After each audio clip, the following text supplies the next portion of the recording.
Those who have watched my channel will find that although I always talk about some problems in China, there are always people who use different ways to question, suggest, and greet me, asking me to leave China. But if you really watch all my videos, you will find out why I don't leave this land. Therefore, the channel, Amazing China, is my favorite. Those ancient monuments left over for thousands of years, those beautiful scenery, and those cultures that still live on this land for thousands of years are all treasures in my eyes. And this channel is to do my best, with my limited photography skills, to let everyone slow down their anxious emotions and pace, and be able to carefully feel the most powerful part of our culture. This issue is to go to what I think is the most beautiful temple in the whole of North China, Longxing Temple.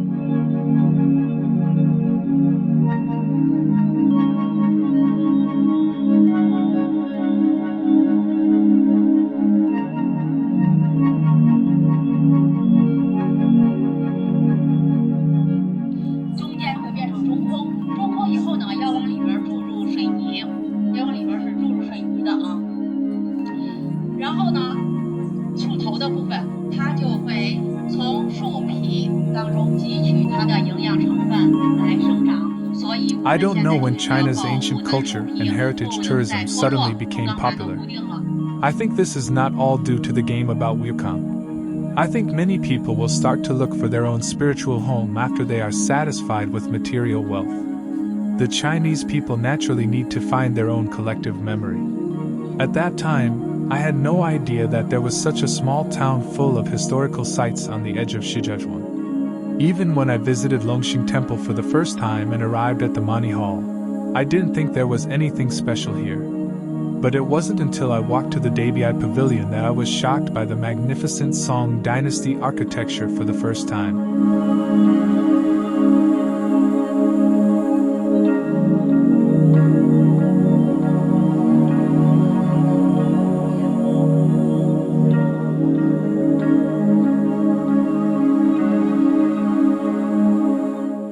In my video about Datong, I said that all temples have their own temperament. Shanghua Temple is simple and ancient, and Huayan Temple is exquisite and majestic. The temperament of Longxing Temple does confuse me, because this temple has been repaired and modified again and again by every dynasty it has experienced, mixed with the various expectations of all the people who have treated it well, and is full of various mixed temperaments. You can see the exquisiteness of the royal temples, and you can also feel the simplicity from the Song and Liao dynasties, as well as the unique Buddhist art. After thinking about it, even if I don't like the architecture of the Ming and Qing dynasties, it is a miracle that it has been valued so much in so many dynasties and preserved to this day. The importance of Longxing Temple is also reflected in the process of these repairs.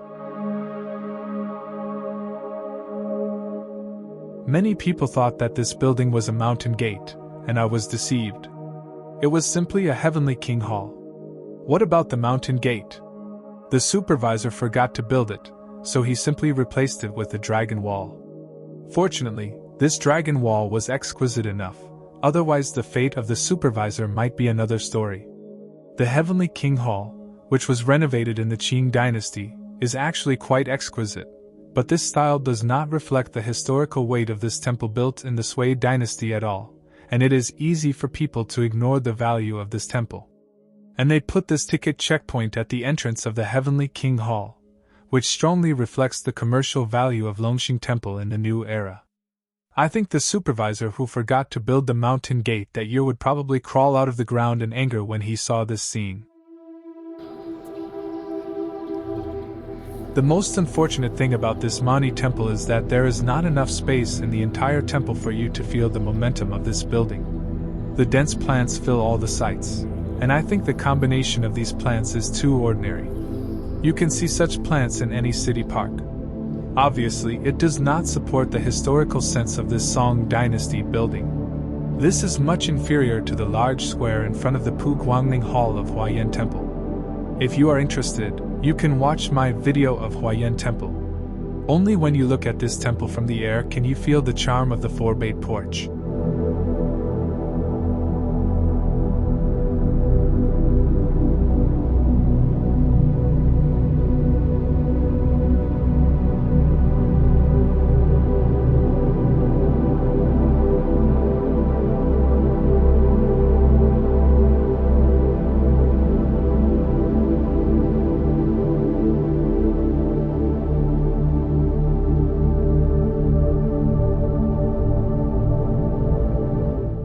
Although the interior of the Mani Temple is not as grand as the Liao and Jing dynasty buildings in the north, if you look carefully, you will see the stone slabs that have been stepped on by believers for thousands of years, the faded and dusty wooden beams, and even the modeled Ming dynasty murals.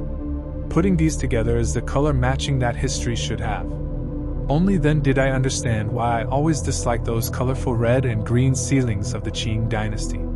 The high-end feeling of the Song dynasty is immediately distinguished.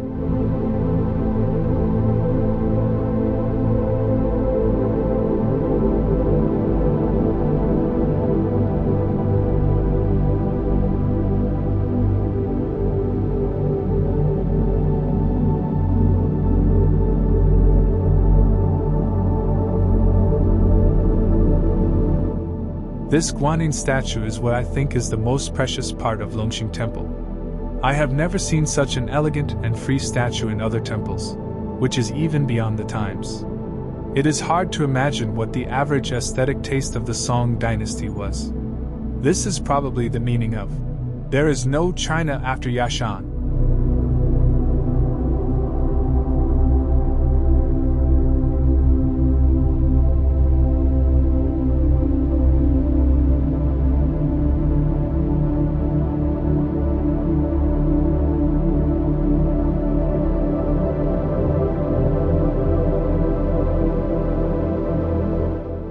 I think the small courtyard in front of the Great Compassion Pavilion is the essence of Longxing Temple. Here you can fully enjoy the remoteness and grandeur of the Song dynasty architecture.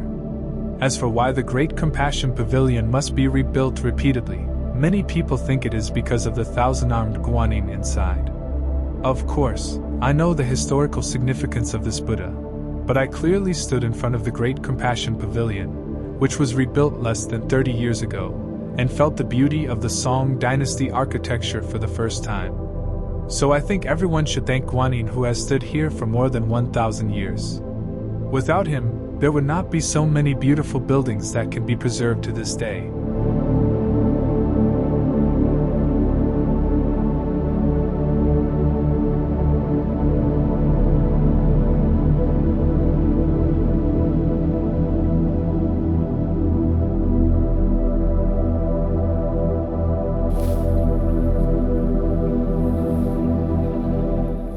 I have to say here that I think the pigeons are the masters of this place. They fly wherever people go. We have to buy tickets to visit them, but they can roam here for free all day long. So, we are just visiting their home. These pigeons love to steal the show, always flying around in my camera, but they make this place more.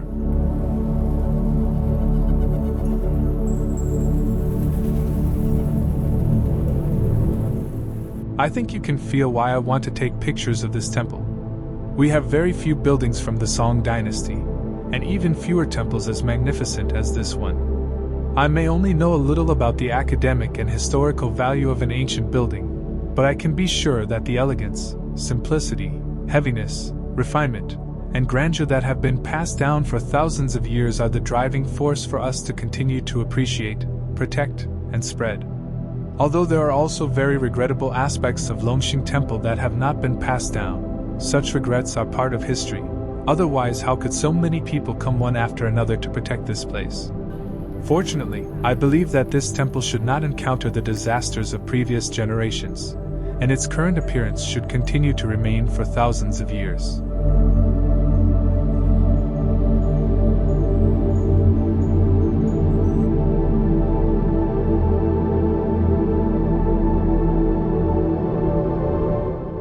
So, at this point in the conversation, you asked me what Shijiazhuang has to offer. I really have no idea. I don't even understand why they completely ignored the name Jinding, which contains all the stories and history. The center of Hebei is not Jili or Shijiazhuang. Jinding is the real name here.